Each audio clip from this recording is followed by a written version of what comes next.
All right. Good morning, everyone. Thank you for your patience. As always, we'll begin with where we stand in terms of public safety in Baltimore.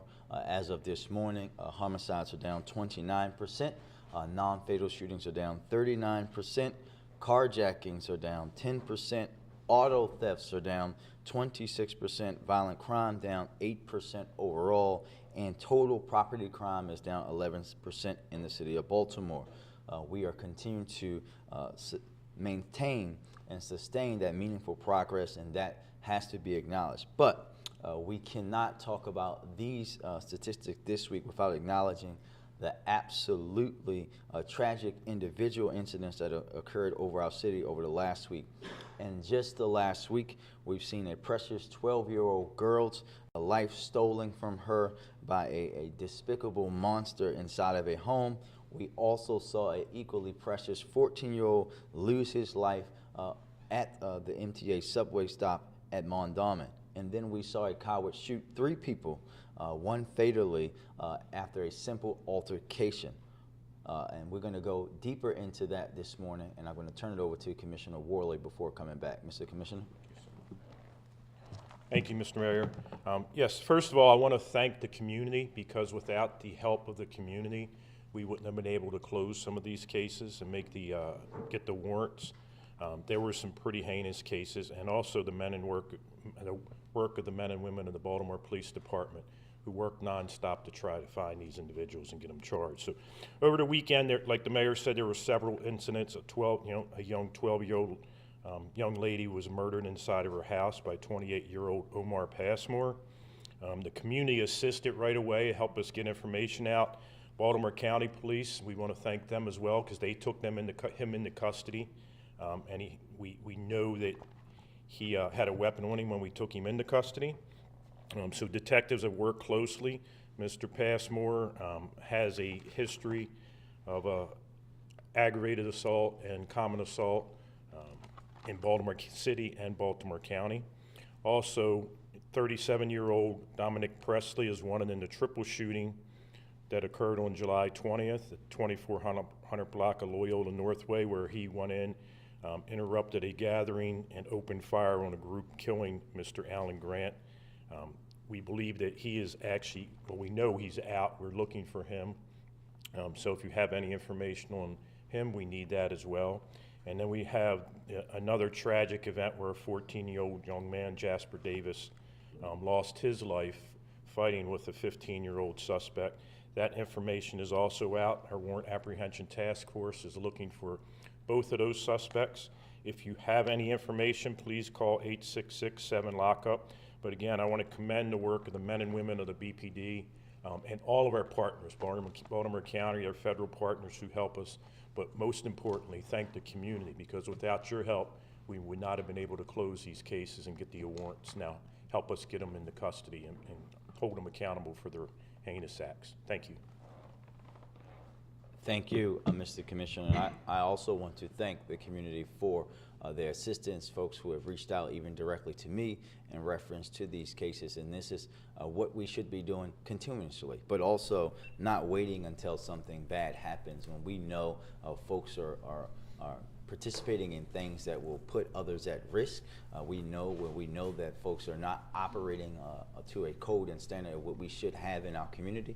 We need to be making sure that we're doing that immediately, and also, of course, in an incident like this, when we have to bring these individuals forward. So thank you to every single person who reposted, who said, who sent in a tip, ultimately helping us to bring that one individual in custody. But now we're asking you to do the same for these two, and we're making that same message to these individuals.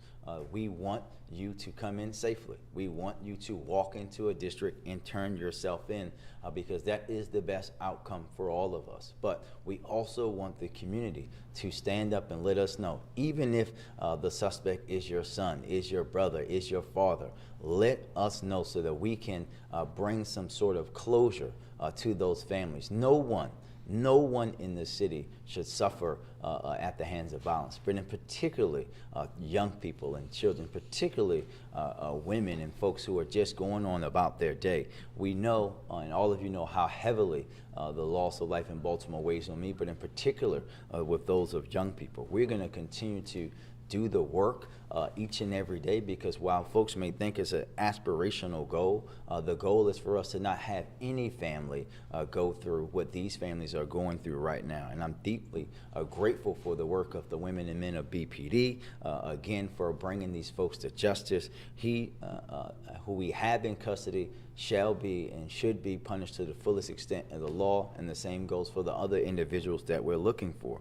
There is no excuse, zero excuse that can be justified for a grown man killing a 12-year-old child. There is no excuse for a grown man who simply just shoots 3 people, killing 1 after a basic dispute, right? There's no excuse for that. And we know that we have to continue to let people know that when you operate and act in that way, that we will bring you in and we will hold you accountable for your actions, not just as the city, not just as the mayor, not just at the police department, but as a community. We have to let these folks know that we're not going to allow them to be uncomfortable, sleeping on our couches, going to work, going out about their business, knowing that they've been harming women and children in our city. And with that, we'll take questions. I'm going to jump to Emily first. There was a follow-up report issued by the Inspector General yesterday detailing some conditions in some additional DPW facilities. She said that certain conditions had been improved since her first report, but she also pointed out other conditions that she thought were substandard. Can you respond to that, and can you defend the conditions that were highlighted in the report? So I'll start off by saying this, Emily. Not only is everyone aware, but about those experiences, but out of the outline in that report, but also we have to thank those workers first and foremost, because they're some of the hardest working people who do the jobs that are the most thankless. As I spend time with them, as I did earlier this week, they often talk about how they feel sometimes unseen. And for decades, they've done those jobs without significant improvements at all to their facilities. We're talking about DPW not building a new facility in my lifetime, right? That's the truth in reality. And the first and foremost and most biggest thing that the OIG is bringing attention to, in my opinion, is the decades of disinvestment into the agency, into the agency's workers. And that's why immediately after we got into office, we started to lay that groundwork for how to deal with those issues. We're talking about $20 million to complete renovations and improvements at these facilities over the next 3 years, making sure that we've modernized their day-to-day efforts, making sure that we've raised up their salaries. We're in the process of continuing to make the immediate repairs to improve the current working conditions and expedited planning for those ultimate renovations that we want to see. But I think it's important to note that the issue is taking on a new sense of urgency for a particular reason that is going to be real for all of us. We have to understand, again, when you talk about not just DPW facilities, right? This is the same conversation that we've had about public schools in Baltimore, and through the 21st Century School Program, we have now seen that change. This is the same conversation that you and I had in South Baltimore when I unveiled what we were going to start doing with recreation and parks, because you're talking about facilities that have not been touched since they were built, long before Brandon Scott was taking breath, and in most cases long before my parents even lived in Baltimore City. And those investments that we're now making to make sure that not just for our DPW workers, right? The fact that we now have the money and the plan and going to be implementing so that every school student in Baltimore City now will have air conditioning and heating in their school, right? That's a big deal for us to be on the back side of that. Now that we have these plans for how we're building and renovating new rec centers, and now we have these plans and the money to do these facilities for our DPW workers, we have to talk about this all in together. And I know that the city administrator was actually out with the Inspector General yesterday morning looking at sites, and saw that many of the issues, if not most of them, had already been addressed, and we're going to continue to work to address those issues. But what we cannot allowed to happen is to not the understanding that we're talking about facilities that have had zero, zilch, nada investment, and now you have an administration that is actually going to be building new ones so that they can have the quality facilities that they deserve. Understanding that it takes a little bit of time to do some of this facility improvements, do you think you're moving fast enough on some of the short-term things, like having water, having Gatorade, having ice available? Yeah, I'll just say that they always have water, Gatorade, ice. They make sure that those things are out there and available to them. They're going to continue to do that as they always do each and every day. We're going to make sure that that stuff is there the same way that we had to. But as you know, that we know that some of the stuff just takes time. And I think that when you think about even things about air conditioning, right? The reality is that when we started talking about this a few weeks ago, we were talking about extreme heat, right? And when you're talking about extreme heat, I don't care, knowing a lot about HVAC, all air conditioning systems are going to be straining when you're talking about consecutive days of 105-degree temperatures, and we have to make sure that we understand that as well. And you're talking about buildings, Emily, that weren't built to have air conditioning, right? You can't go and plug window units up just randomly into a building if the electricity infrastructure in that facility can't handle that. And that's why you see the quote-unquote stopgap temporary measures as we work to building and renovating the facilities so that they can have this, much like we're doing with schools and rec centers across the city. Go to Mackenzie. This is just a quick question on the agenda today for the BOE. I noticed there was some money shifted from ARPA money shifted away from Monzi. Mm-hmm. Can you explain why that happened and what the money will be used for? Yeah, so we Mackenzie, we actually announced this in May. Okay, I was wondering if it was new. No, this is the same one you and I talked about Okay. in May, and this is about, as I said at the beginning, when we look and see, no matter what the agency is, there will be adjustments, right? This was a program that they thought that we'd be able to reach a certain amount of people while working with the state. That number was lower, so we had to readjust it, as we told you back then. Okay, and then so with that money now going back to the Mayor's Office of Recovery, is it sitting in a pot? Have you decided how that money will be spent? Well, you'll see it when we come, because as all of them have to go to BOE. So every agreement will go to the Board of Estimates, as they had since the beginning of ARPA. But we know that we have significant investments and things that we're going to continue to do. So as of right now, though, it hasn't been allocated? As of right now, I'm not at liberty to say. Okay. Just last thing on this OIG thing, she commended, the city's efforts, your efforts to build the new buildings, the $20 million that's coming. But she says these fixes down the road are not enough. These people are working in these conditions now. She called some of the conditions dangerous, and she said that the city DPW, they have the money that they can allocate to fix these issues, these small repairs. Pointing to the HVAC system, she said over half have issues, and that's dangerous. What do you say to that? I think that we are working on those issues each and every day, right? And I think that, again, when you talk about those systems, right, we have to have systems in place that actually can work in those facilities. And that work will continue each and every day. Tyler, DPW, the city administrator, all of us respect the work of the OIG, and we're going to continue to work to make sure that every issue that we can address now is addressed. But what you'll never get from me is a stopgap. You'll never get, we're going to do this now and pass the buck. We're going to pull the Band-Aid off and actually build the new facilities that our workers deserve, and not just consistently patch up buildings that are long past their life cycle. Go to Tashi. Switching gears a bit here, though Vice President Kamala Harris is gaining much support from Democratic nominees for president in the last few meetings, are you thinking at all about how city initiatives may have to shift if she or Democrats in Congress do not legally win in November? Are you planning for that possibility at all?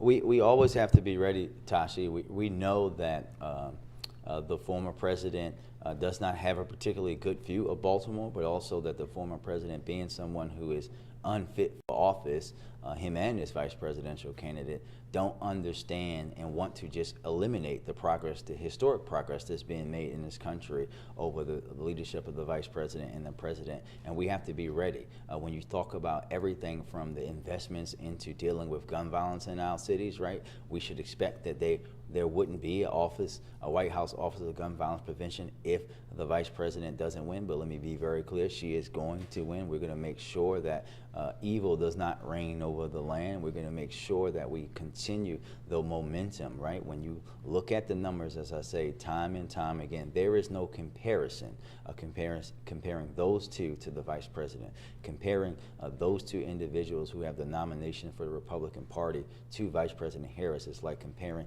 Dungeness crabs to Maryland blue crabs. They just don't add up. We have to be prepared for that, but understanding what will impact, right?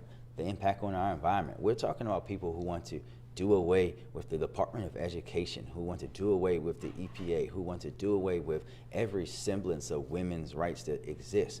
That's the reality, and that's what I hope the voters, not just here in Baltimore, but around the country, in particular women and people of color, understand that these people do not mean anybody any good but them. Thank you, everybody. Oh, sorry, Adam, I didn't even see you back there, man. A couple questions. First on the ballot measures.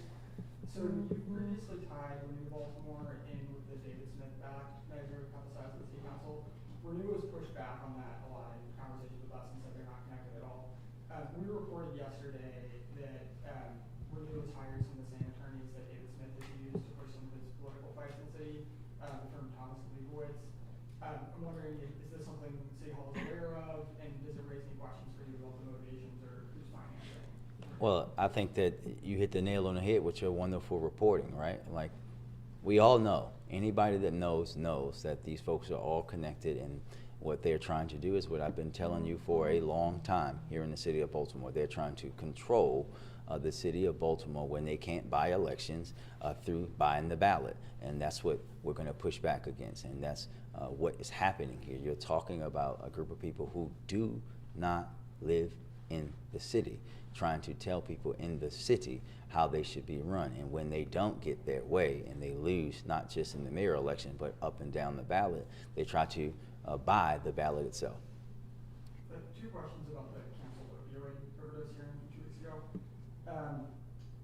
So we've spoken with some experts who basically argued that clamping down on public discussion about the city's response to its overdose crisis and prioritizes the city's litigation over other responsibilities it has around public health or around public transparency.